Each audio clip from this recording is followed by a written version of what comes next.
Oi pessoal, no Olho Clínico de hoje nós vamos ter um papo cabeça sobre sexualidade e saúde mental. A gente sabe que o conceito da Organização Mundial da Saúde, de saúde propriamente dita, vai muito além de simplesmente não ter uma doença, é o bem-estar biológico, psicológico e social. E dentro desse contexto, obviamente que a sexualidade faz parte. E para falar mais sobre isso, eu recebo o Dr. Jairo Bauer, que todos conhecem, que é médico psiquiatra e trabalha há décadas com esse tema, com a sexualidade. Jairo, muito bem-vindo.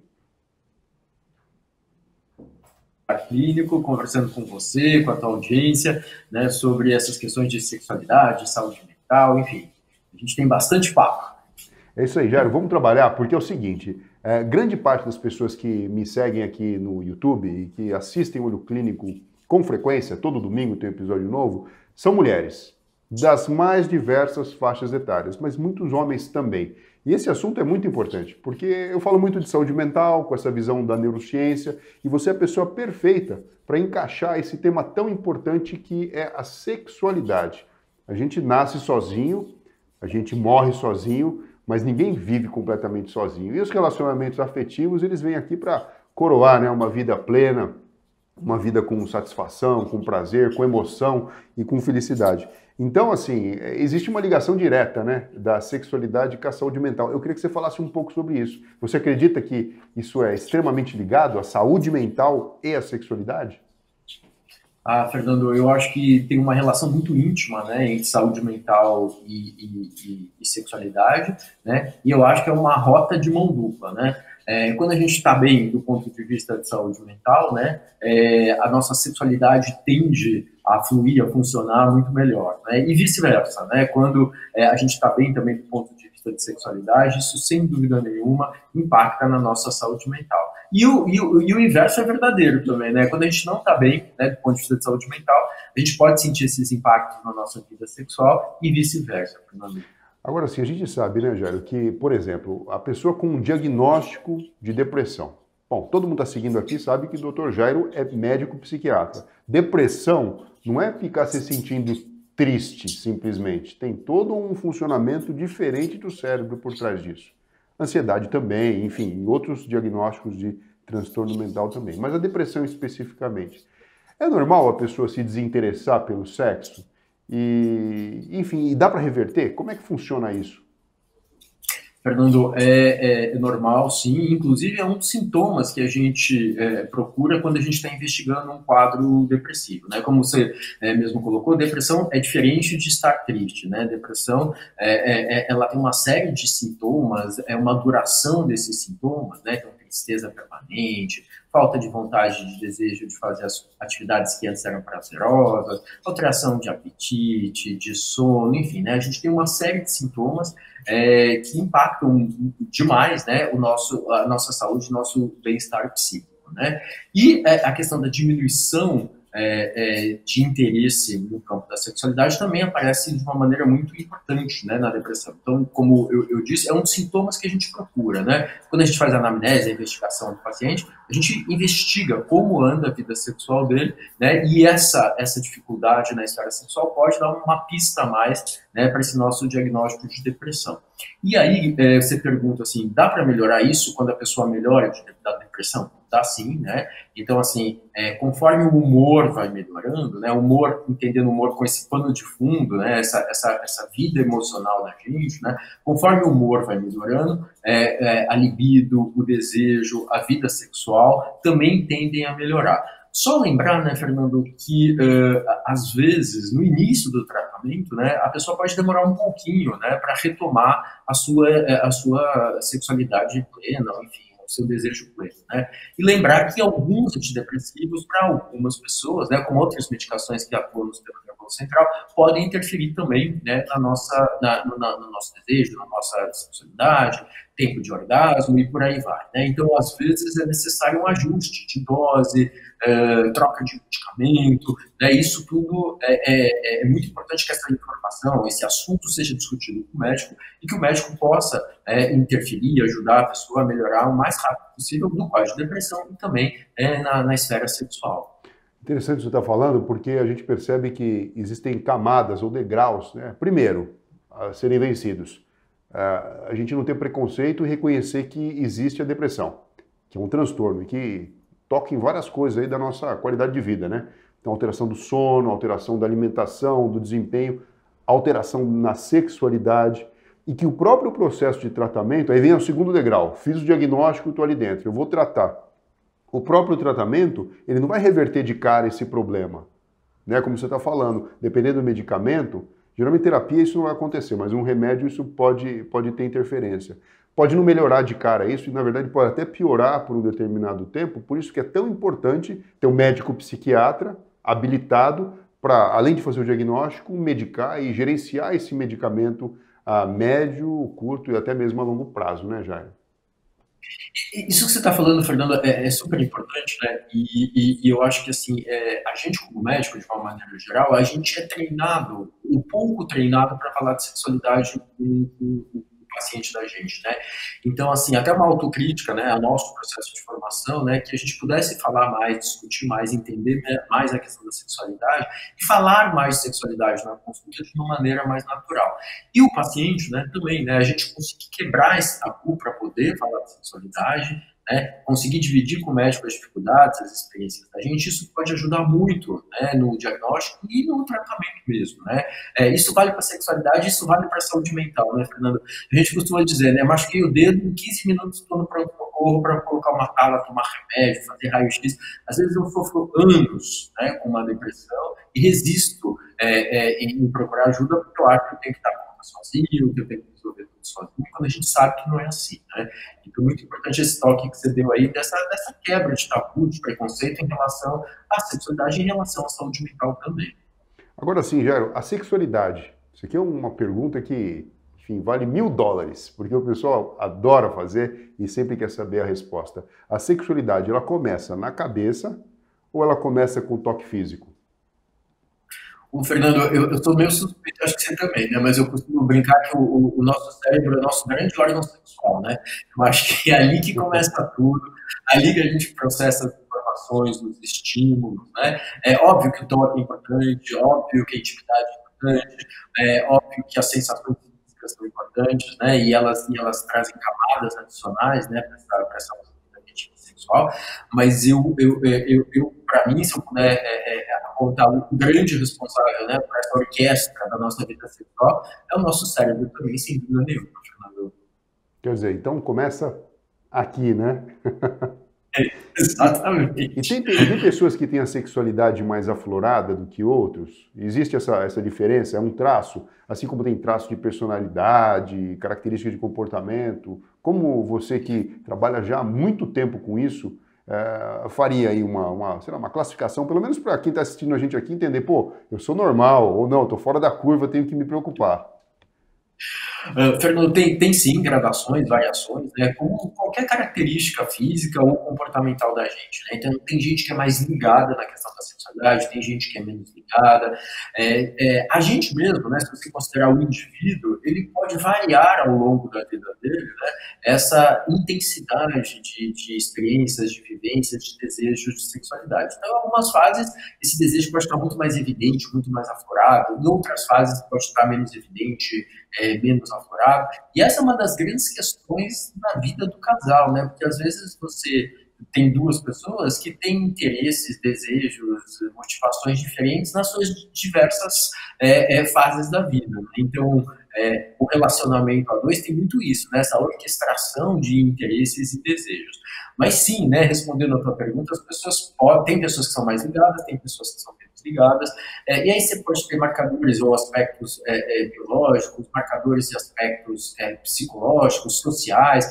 Então, por exemplo, se você está deprimido, você provavelmente vai ter menos interesse sexual. Se você está num momento muito complexo da tua vida, você tem muitas demandas, está escrevendo teu doutorado, está preocupado com as despesas de casa, está com alguém doente na família, isso tudo também, né, impacta aí o teu interesse, o teu desejo sexual. Então, são muitas variáveis, né? Então, realmente pode mudar muito. Então, tem pessoas que têm menos desejo, isso não é necessariamente um problema, tem pessoas que têm mais desejo, isso também não é necessariamente um Agora, problema. você falou uma coisa... você falou uma coisa interessante, né? Que isso acaba sendo algo que você percebe na vida de relacionamento a dois. né? Você sabe quando eu escrevi o livro Neurociência do Amor, e aí a gente consegue entender que existe um carretel ali, uma linha histórica que acaba sendo muitas vezes monótona para os relacionamentos, tudo tem um começo, que geralmente é um começo muito mágico, que envolve o processo da paixão. E no processo da paixão, a gente sabe que a sexualidade ela está ali pipocando, né? Está a todo vapor. E muitas vezes o casal se ancora naquela experiência e talvez seja um momento que, de fato, eles estejam em fase, né? Ambos vivendo talvez o máximo, o esplendor aí da sexualidade aflorada. E depois ancora isso mentalmente e tenta repescar aquela situação e muitas vezes se perdem, né? Porque de repente formou o vínculo bastante enriquecido por conta daquela fase, o outro nem tanto, e depois, na verdade, precisa da ajuda de alguém para explicar isso. Você concorda? Concordo, eu super concordo. Na paixão, o sexo é um elemento muito importante, né? E a paixão, ela traz, né, manifestações, desejos, assim, muito intensos, né? Há quem compare a paixão a um processo de dependência, né, Fernando? Assim, você vive aquela enxurrada, né, de neurotransmissores no seu sistema nervoso central e você parece que precisa muito o tempo inteiro daquilo e se você não tem aquilo, você sente falta, passa mal, fica angustiado e tal. Com o tempo, os relacionamentos mudam de característica, né? E é isso que você falou, né? Então, muitas vezes as pessoas têm dificuldade desses ajustes, né? E aí precisam, algumas vezes, recorrer até uma mediação externa, né? Um terapeuta, alguém que consiga fazer com que as pessoas conversem mais, se entendam mais, né? E possam viver essa nova fase do relacionamento de uma maneira mais tranquila e mais satisfatória para os dois, né? Porque se tem um que continua achando que tem que ter a mesma intensidade, que a falta daquela intensidade significa menos amor ou menos interesse, né? Pode ficar complicado para a vida a dois, né? Sim. Então, assim, sexualidade e amor, para você, são coisas distintas? São coisas diferentes? São coisas diferentes, sim, né? Eu acho que a sexualidade, assim, obviamente, não é só a relação sexual, né? A sexualidade, o conceito de sexualidade é muito mais amplo que só a vida sexual, né? Mas eu acho que é distinto, diferente dessa questão do amor, né? A sexualidade que é uma parte do relacionamento amoroso, do relacionamento afetivo, né? Mas o relacionamento amoroso vai muito além disso, né? Então, ele traz uma série de emoções, de pensamentos, de comportamentos, de vínculos, né, que vão além, né, da questão da sexualidade. Então, eu acho que são conceitos distintos. Eu acho que a sexualidade, de alguma forma, ela cabe, né, dentro do relacionamento amoroso, né, mas também, né, há quem não viva um relacionamento amoroso boa parte da sua vida, ou em uma fase da sua vida, e continue exercendo a sua sexualidade de uma maneira plena, né? Então, a sexualidade também pode acontecer sem necessariamente o indivíduo ter um relacionamento amoroso, né? Por isso que eu acho que são conceitos distintos, sim. Ô Jário, e uma coisa importante, quando a gente toca no assunto, né, falando aí em homoafetividade, né, por exemplo, né, a aceitação de si mesmo dentro desse contexto, ela afeta a saúde emocional? Você como psiquiatra que tem um olhar privilegiado, né, além dos preconceitos e também baseado no funcionamento, entendimento de como a mente humana reage ou lida com essa situação, como é que você vê isso? Fernando, sem dúvida nenhuma, né? A aceitação e o se relacionar bem com o seu desejo, né? Com aquilo que você sente, ou até com a sua identidade, né? É muito importante, né, para uma vivência plena, né, em termos de saúde mental e em termos de vida sexual também, né? Então, imagina um indivíduo que tem uma orientação homossexual e tem uma dificuldade muito grande de lidar com essa orientação, né? Então, ele acaba tendo uma série de questões de autoestima, de autoaceitação, isso, sem dúvida nenhuma, impacta a sua saúde mental, né, e impacta também a sua vida sexual. E até, às vezes, a possibilidade de ele formar vínculos afetivos, amorosos, duradouros, e que, de alguma forma, tragam estabilidade, que tragam bem-estar para a vida dele, né? Então, o indivíduo que tem uma dificuldade de lidar com a sua orientação ou com a sua identidade sexual sofre mais do ponto de vista de saúde mental e isso, sem dúvida nenhuma, impacta também a sua vida sexual, né? Uma série de estudos, trabalhos mostram, por exemplo, né, que a incidência de transtornos de ansiedade, de transtornos depressivos, de tentativa de suicídio na população, por exemplo, homossexual, é maior do que na população geral e parte, né, dessa questão, né, tem a ver com essa autoaceitação. Agora, lembrar também que muitas vezes a sociedade, né, ainda tem uma série de preconceitos, discriminação, bullying, né? Então, alguém que está sujeito durante muito tempo a esse tipo de pressão, né, sem dúvida nenhuma, pode ter questões de autoestima, de autoaceitação mais complicadas, e isso, né, invadindo aí a questão da saúde mental e da saúde sexual, sem dúvida nenhuma, né?